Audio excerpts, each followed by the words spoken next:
The sound was faint, but I knew it too well, a key sliding into a lock that wasn't supposed to turn. My coffee cup trembled slightly in my hand as the front door rattled. I didn't move. Instead, I reached for my phone, opened the security feed, and watched the figure on the porch try again. Rebecca.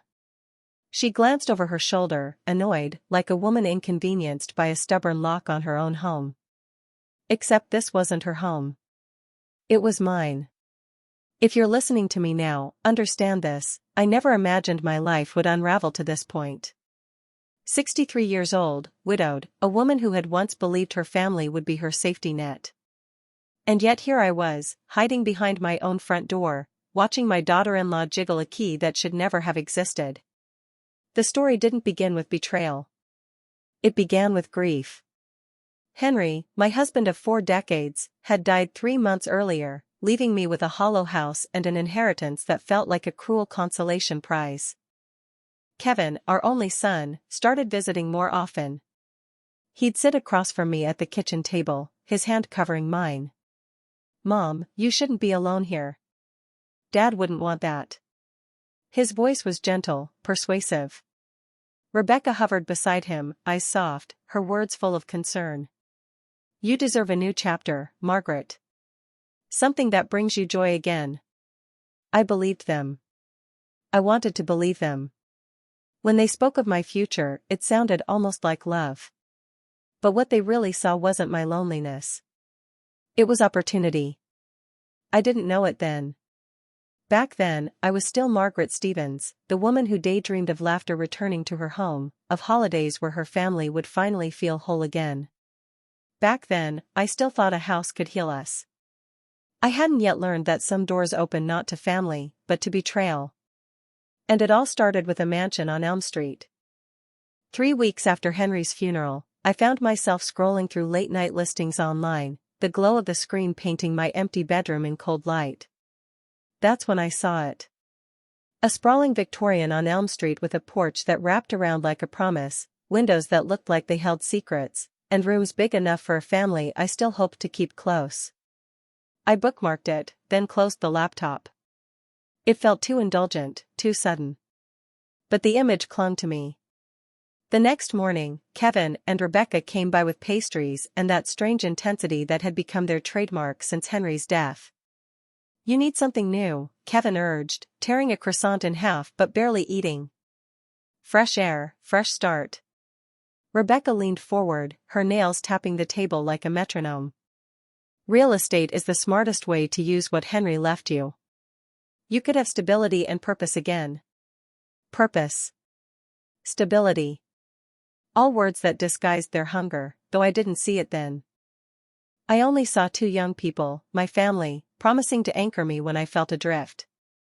I didn't tell them about Elm Street. Not yet. Something in Rebecca's eyes, sharp, calculating beneath the sympathy, made me tuck the thought away like a secret treasure. Instead, I called an attorney and created a trust. I hired contractors quietly. For 6 weeks, trucks lined the curb while I told Kevin I was spending more time at church or running errands. The workers sanded, painted, hammered until the house gleamed like it had been waiting for me all along.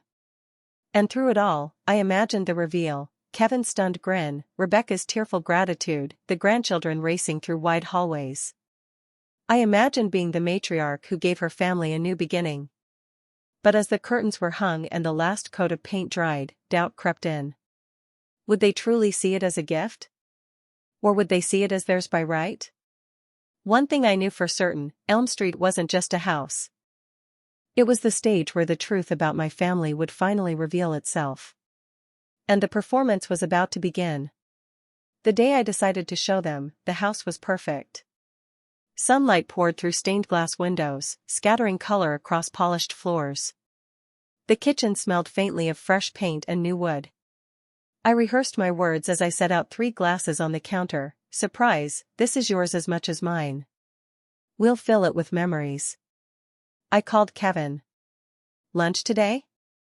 I want to take you and Rebecca somewhere." His voice carried a grin. "Funny timing. We've got a house tour scheduled. Victorian on Elm Street." You'll love it. The world tilted. My hand gripped the counter until my knuckles whitened. They were already on their way, to my house. I followed in my car, heart pounding so loudly I could barely hear the engine.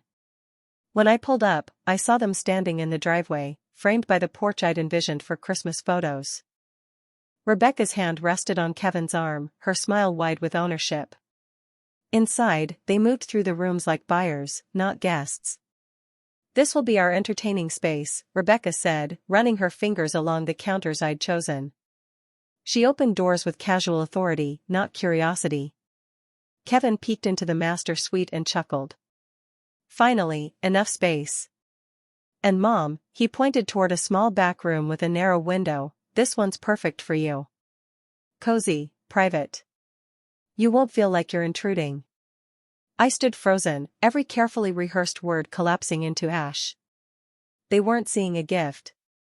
They were carving up a prize. "Imagine the holidays here," Kevin said brightly. "Dad would have loved it." The invocation of Henry's name was a blade between my ribs. Rebecca linked her arm through his.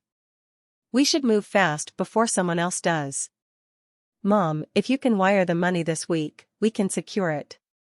The house I'd bought for us had become the leverage for their scheme. I smiled weakly, masking the tremor in my chest. "Let me think overnight." As I drove away, Elm Street no longer looked like hope. It looked like a stage set for betrayal. And for the first time since Henry's death, I felt less like a mother and more like prey. I barely slept that night. Every time I closed my eyes, I saw Rebecca's hand gliding across my countertops like she was already staking her claim. I saw Kevin's easy smile as he shoved me into a corner room like excess luggage. By morning, I knew I had to test just how deep their scheme went. When Kevin called, urgency thickened his voice. "Mom, the realtor says another family is preparing an offer. If we're serious, we have to wire the funds today." I let a beat of silence hang. "Another family, HM? That's strange. The realtor told me yesterday it was still on the market." He stumbled. Maybe things changed overnight." The crack in his confidence made my chest ache. My son, the boy who once cried when he broke his toy train because he didn't want to disappoint me, was lying straight to my face. "Why don't I call the agent myself?" I offered. "That's unnecessary," he said too quickly. "Rebecca's handling it. She's built a good relationship there." There it was. Rebecca again, always the middleman, always holding the strings. That evening, I drove to Elm Street. Rebecca's car was in the driveway. Through the lace curtains, I watched her pacing with a clipboard, gesturing to a friend as though giving a tour. And then, my stomach twisted, she pulled a key from her purse and unlocked the back door. A key. To my house. I gripped the steering wheel so tightly my nails dug crescents into my palms. She wasn't just manipulating Kevin anymore, she had crossed into my territory, physically, legally, dangerously. That night I called a locksmith.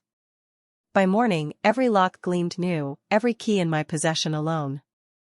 I ordered cameras for every entrance, eyes that would never close.